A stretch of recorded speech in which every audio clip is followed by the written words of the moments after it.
Bonjour et bienvenue pour cette 214e émission, certainement la dernière émission de l'année 2015. J'ai pas fait les émissions de Noël, faute de temps, je pense que j'aurai pas le temps de les faire, donc désolé. Donc si vous voulez savoir quoi acheter pour Noël, eh ben c'est trop tard parce qu'il reste 3 jours. De toute façon, vous n'avez qu'à suivre l'émission toute l'année, ça donne plein d'idées évidemment pour ce qu'il faut lire et acheter. Alors, une émission très riche, on finit l'année en beauté. Parce que d'abord j'ai un peu craqué. J'ai un peu craqué et comme j'ai eu un peu de temps entre les biberons, eh bien j'ai décidé de lire du comics. Alors on commence par quoi? On commence par du Star Wars. Le Star Wars c'est bien entendu l'événement de cette fin d'année. Le film est sorti en France le 16, aux États-Unis le 18, c'est le film numéro 1 dans le monde. Voilà, c'est un film qui réalise 500 millions de dollars en quelques jours, qui va aller très très haut, que je n'ai pas encore vu, donc ne me spoilez pas, je vais y aller cette semaine. J'ai très hâte de le voir. Voilà, ne me racontez pas ce qui se passe, je vous remercie. Et moi je me suis lancé dans une grande opération de lire ce qui se faisait sur Star Wars chez Panini, donc chez Marvel, depuis qu'ils ont récupéré la licence. Avant c'était chez Dark Horse et publié par Delcourt. Et j'étais assez hermétique à cet univers avec plein de personnages qu'on connaissait pas, etc. Et moi les personnages que j'aime, c'est ces personnages-là, notamment Luke Skywalker et puis cette nouvelle héroïne qui est introduite dans ce récit. Et en fait, moi j'ai vraiment besoin d'être le plus proche possible des trois films que j'ai aimés. J'ai détesté la prélogie comme beaucoup parce que c'est une purge cinématographiquement parlant, c'est honteux et ils ont massacré des personnages comme Dark Vador, tout simplement. C'est complètement raté cette prélogie. La trilogie est géniale, elle est culte et je sais que je suis pas seul à penser ça. Et j'ai décidé donc de lire ça parce que j'ai envie de me nourrir de Star Wars avant bien entendu d'aller voir ce nouveau film. Et ça tombe très très bien puisque ça s'appelle Star Wars Les Ruines de l'Empire. Et c'est surtitré Voyage vers Star Wars, le réveil de la Force. Alors ce n'est pas le prequel si vous voulez du nouveau film, pas du tout, parce que ça se passe pas du tout, ça se passe en fait tout de suite après le retour du Jedi. Ça se passe globalement à la fin de la bataille d'Endor et de la dernière, voilà, et on voit les Ewoks, on voit Leia, Luke Skywalker et bien entendu Lando et Han Solo, qui est très drôle parce qu'ils discutent encore de leur vaisseau. Voilà, c'est vraiment, c'est quasiment la suite directe, c'est la suite directe du retour du Jedi et j'ai vraiment beaucoup aimé. Alors il n'y a que 4 épisodes, graphiquement c'est hyper chouette, Au scénario, alors les crédits, au scénario c'est Greg Rucka, très connu pour ses polars et puis il a fait du Daredevil et des choses comme ça.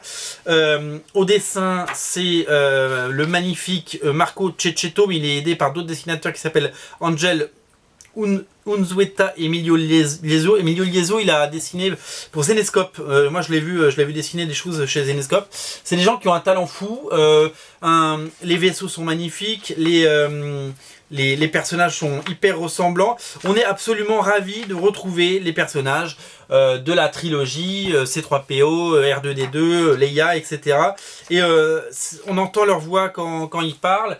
Regardez comme c'est chouette, regardez le postérieur de Leia comme c'est bien fait. Voilà, moi c'est ça que je veux lire dans Star Wars, donc je veux plus d'albums comme ça. Voilà, c'est vraiment un petit plaisir en plus. C'est vraiment un truc que j'ai vraiment beaucoup aimé. Et donc du coup voilà, je suis plutôt pour et je vous le recommande vivement parce que pour le moment Star Wars chez Panini c'est plutôt chouette. Voilà, c'est plutôt chouette. Alors le deuxième album que j'ai acheté, j'ai eu envie de l'acheter en lisant, je vous en parlerai tout à l'heure, du comic box qui vient de sortir, le hors-série. Je n'ai pas, si vous voulez, il y a une interview de Terry Dodson et j'ai eu envie de le lire et c'est pour ça que je l'ai acheté. Et alors là pour le coup donc c'est Mark Waid. Bon, Mark Waid on le présente plus, hein, Daredevil, Kingdom Come, c'est le monsieur plus de chez Marvel. Et au dessin Terry Dodson, l'incroyable Terry Dodson qui a bossé bien entendu sur les X-Men, qui a bossé sur la série Coraline en France et donc comme il dessine bien les nanas, on lui a proposé de dessiner la série Princesse Leia. Alors, ce qu'il faut savoir, c'est que ce que je savais pas, c'est que ce que j'ai lu dans l'interview de Comic Box, c'est qu'il avait déjà dessiné du Star Wars pour Dark Horse il y a 20 ans. Alors là, je savais pas du tout. Je sais pas si vous avez ces épisodes quelque part, mais je serais assez curieux de les voir.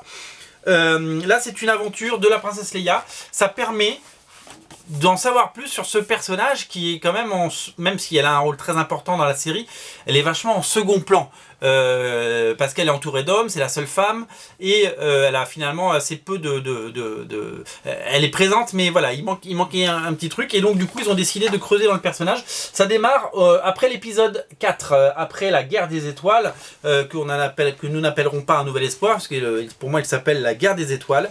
Et donc voilà, et donc on suit Leia avec son fidèle R2D2 dans une aventure complètement inédite qui nous permet de mieux connaître le personnage. Alors, alors, ce qui va... alors, il y a des scènes assez poignantes, notamment la scène où elle se promène devant les représentations graphiques peinturlurées de sa mère, la reine Amidala, donc Nathalie Portman. J'essaie de retrouver la page, mais je la retrouve pas. Hein, est-ce que c'est ça? Non, c'est pas là. Bon, c'est pas grave, je vous montrerai ça une autre fois. Alors, au niveau des dessins, bon, l'histoire est plutôt chouette, moi j'ai vraiment bien aimé. Au niveau, si vous voulez, du dessin, je trouve que Terry Dodson, comme les épisodes qu'il a pu faire sur la série X-Men après Olivier Coipel, il est allé à l'essentiel, quoi. C'est-à-dire que on sent qu'il a fallu pondre les pages, quoi. Alors on reconnaît tous les personnages, c'est photoréaliste, c'est super chouette, mais on aurait aimé que, par exemple, les couvertures sont très poussées graphiquement et les pages le sont un petit peu moins. Donc je suis un petit peu déçu par rapport à ça parce que Terry Dodson est un dessinateur que j'aime beaucoup, mais bon, on peut pas tout avoir. Donc voilà, tout ça pour vous dire que donc la princesse Leia, le Star Wars Princesse Leia est disponible, Terry Dodson, Mark Waid, voilà. Donc avec celui-là, le Star Wars et le Dark Vador, j'en ai 4. J'ai pas pris Kanan, je le prendrai pas parce que je connais pas Star Wars Rebelle, donc peut-être que je le prendrai un jour, mais je sais qu'il y a Lando qui sort en janvier sur Lando Calrissian, donc l'incroyable. Il y a la série Chewbacca qui arrive après, et je sais qu'aux États-Unis débute une série sur Obi-Wan Kenobi et Anakin. Donc voilà, donc c'est bien parce qu'ils font toutes les époques et je trouve ça plutôt super chouette. Voilà. Alors on va faire un petit tour du côté de chez Urban, de chez Baban, avec deux petits cadeaux que je me suis fait, je vous les montre et puis on va en parler en détail. Witches et It, donc qui sont à 10 € jusqu'au 31 décembre 2015. Donc sautez dessus avant qu'ils passent à un prix supérieur. Ça c'est Scott Snyder et Jock qui ont fait ça. C'est un récit d'horreur. Alors ça vous avez déjà peut-être lu le numéro 1 dans le Free Comic Book Day gratuitement au mois de mai. Et donc si vous avez aimé, voilà. Alors ils en ont fait un très très bel album grand format, donc merci Urban. Ça ne coûte que 10 €, donc ça ne gâche rien. Donc si vous le voulez à 10 €, dépêchez-vous parce qu'après il n'y sera plus. Et puis graphiquement c'est assez chouette. Alors c'est quoi? C'est une espèce de Blair Witch Project, on pourrait résumer ça comme ça. C'est vraiment voilà, c'est une histoire de drame familial, de surnaturel, et évidemment de sorcières, de pouvoir et de choses comme ça. Graphiquement, Jock s'est fait plaisir, il est aidé aux couleurs par Matt Hollingworth et c'est vraiment super. Stephen King parle de chef-d'œuvre. C'est tous les gens qui l'ont lu,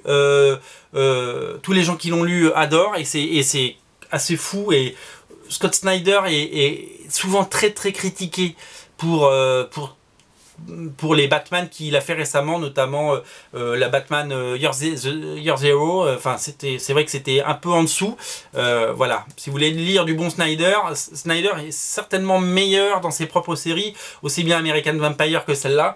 Et donc voilà, c'est le tome 1. Il y aura certainement une suite qui n'est pas programmée aux États-Unis pour le moment, mais voilà, c'est disponible. C'est un très très bel album et ça ne coûte, comme je l'ai dit, que 10 €. Alors l'autre série que je voulais vous présenter, c'était It, un tout petit volume, 4 numéros chez Urban. C'est un peu passé inaperçu, j'ai l'impression, ce titre. Et donc je l'ai un peu aussi pour ça que je l'ai acheté. D'abord parce que je voulais le lire en français, et ensuite parce que je voulais vous en parler, parce que je me suis dit tiens, et puis en plus ça ne coûte que 10 €. Je me répète, hein. Qu'est-ce que je voulais vous dire sur ce titre? C'est très drôle parce que quand je bossais encore en tant qu'éditeur externe pour Glénat Comics sur le label Glénat Comics, je l'avais proposé ce titre, il n'avait pas été retenu. Et donc voilà, j'avais lu les 2 premiers numéros sur 4 à l'époque, et j'avais trouvé ça super chouette, et puis comme ils avaient refusé de prendre, j'avais pas pris la suite parce que j'avais zappé, et donc du coup j'avais jamais lu l'histoire en entier. C'est scénarisé par Bryce Carlson, c'est dessiné par Vanessa R. Del Rey, qui maintenant travaille chez Marvel. Elle a notamment fait un épisode de la sketch de Scarlet Witch. Elle a un trait très à l'européenne, et c'est très chouette, et c'est vraiment très très beau. C'est vraiment quelque chose d'assez soigné. Voilà. Et on est typiquement, donc ça se passe en 1955, on est dans le polar total, l'enquête policière.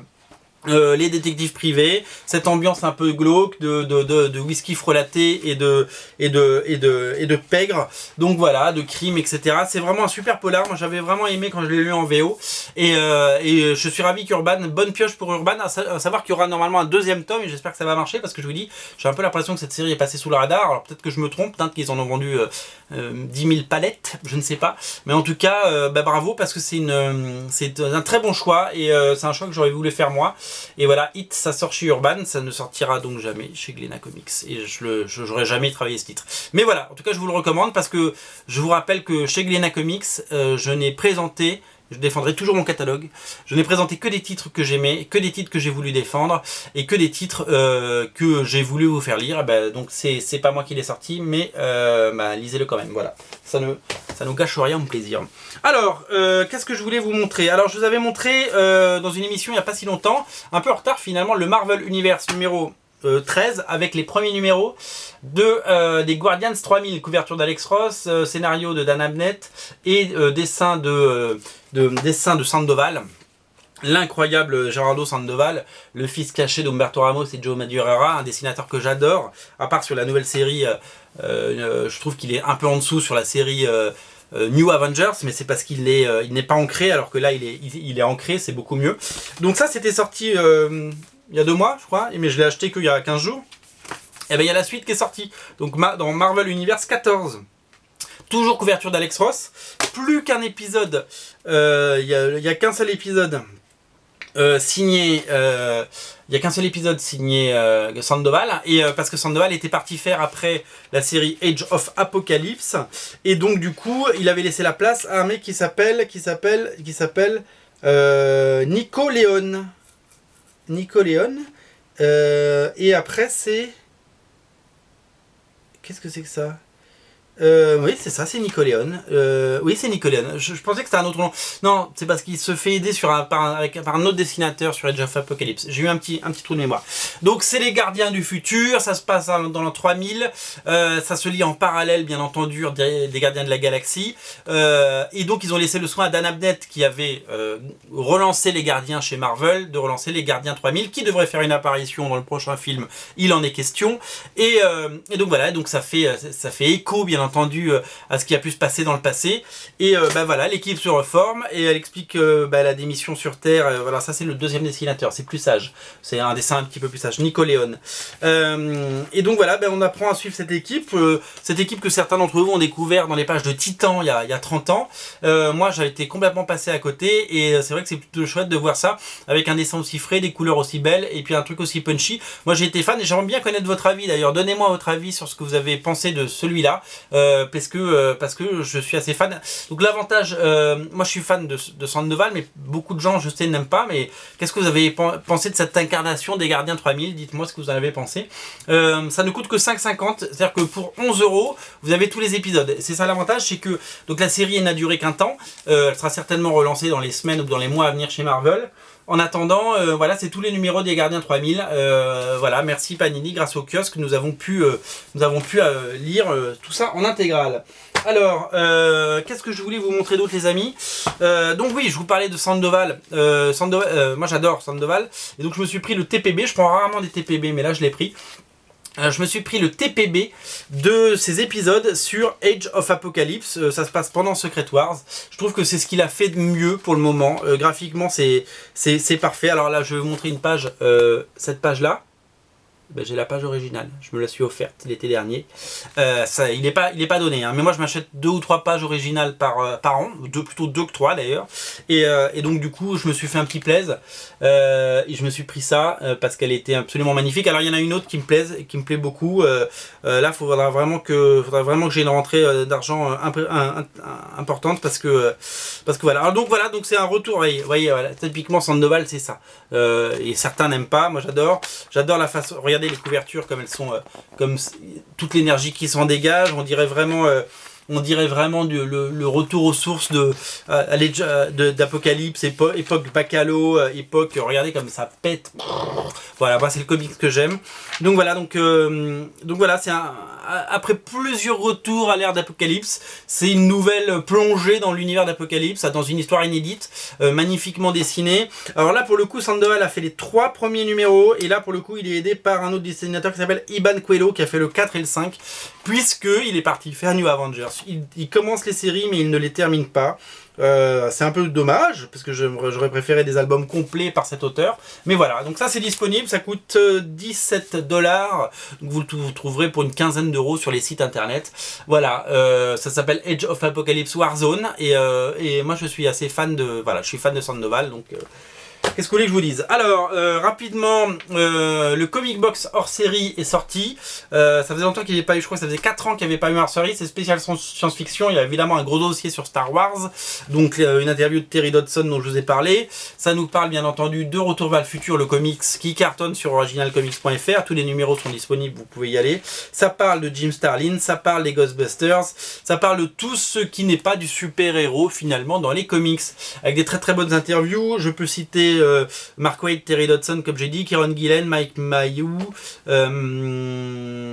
Robert Venditti de Green Lantern et de XO Manowar, John Ostrander et Chris Ryall. Voilà, un numéro plutôt complet. À la base, moi je suis pas très SF, mais du coup je l'ai pris et puis j'ai bien aimé, donc je suis assez content. À noter donc du coup le magazine, le numéro suivant. Qui devait sortir, doit sortir fin décembre. Je ne sais pas s'il est annoncé ou pas. Faudra que je regarde un petit peu sur leur site internet. Voilà. On a également un preview des Guardians of Nowhere. C'est pas les Gardiens de la Galaxie. Pendant Secret Wars, il y a les Guardians of Nowhere. C'est scénarisé par Bendis et dessiné par Mike Deodato Jr. C'est assez, voilà. Ça pète. Voilà. Je voulais vous parler également de la sortie en kiosque de l'excellent cinéma teaser, l'excellent magazine qui fait la part belle à Creed, qui est leur film coup de cœur, le spin-off de Rocky, où ils disent qu'il faut un Oscar pour Sylvester Stallone. Il faut enfin qu'il l'ait. Avec un résumé, ça c'est très très chouette, de chaque Rocky avec une petite critique, et puis c'est super bien fait. J'adore ce canard. Il est super chouette. Cinéma teaser, c'est disponible dans tous vos kiosques. Si vous prenez le train pendant les vacances, lisez-le. En tout cas, c'est un super magazine. Je termine par l'arrivée des mini-prints. L'arrivée des mini-prints Zenescope. Je vais tous vous les montrer. Ça va prendre 10 secondes. Ils sont arrivés sur originalcomics.fr. Je voulais vous les montrer. Il y a du J. Scott Campbell. Il y a voilà, J. Scott Campbell. Il y a du Eric Bassaldoua. Eric Bassaldoua. Hop, toujours Eric Bassaldoua. Hop. Talon Caldwell, qui est un dessinateur que j'adore, trop rare. Talon Caldwell toujours, j'adore, trop rare. Nairo Fino que vous connaissez, et Ale Garza. Il y en a 10, ça coûte 3,90 pièces, c'est en édition limitée, c'est disponible uniquement sur originalcomics.fr, et si vous prenez le set de 10, eh bien il y en a un offert, c'est moins cher, donc vous faites des économies. Et ça c'est disponible donc bien entendu sur originalcomics.fr. Voilà, je voulais vous les montrer parce que je sais que vous étiez nombreux à les attendre. Voilà, j'ai reçu plein de mails en disant est-ce qu'ils arrivent, ils sont enfin arrivés. Voilà, je vous ai tout dit. Eh ben voilà. Bon, il y aura encore des petites émissions jusqu'à la fin de l'année, mais je suis pas sûr qu'il y ait une grosse émission comme aujourd'hui. Mais on sait jamais. On dit pas, on sait pas. Voilà. Donc en tout cas, merci de m'avoir suivi. Vous êtes de plus en plus nombreux, plus de 5000 abonnés, plus de 4000 sur Facebook. Vous êtes chaque nouvelle émission est vue entre 2000 et 3000 fois, 3500 pour certaines.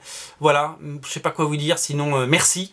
Et l'année prochaine, on va essayer de faire aussi bien. Voilà. On va essayer de débiter de l'émission. Je compte sur vous. C'était la 214e émission. On se retrouve très vite, les amis. Salut.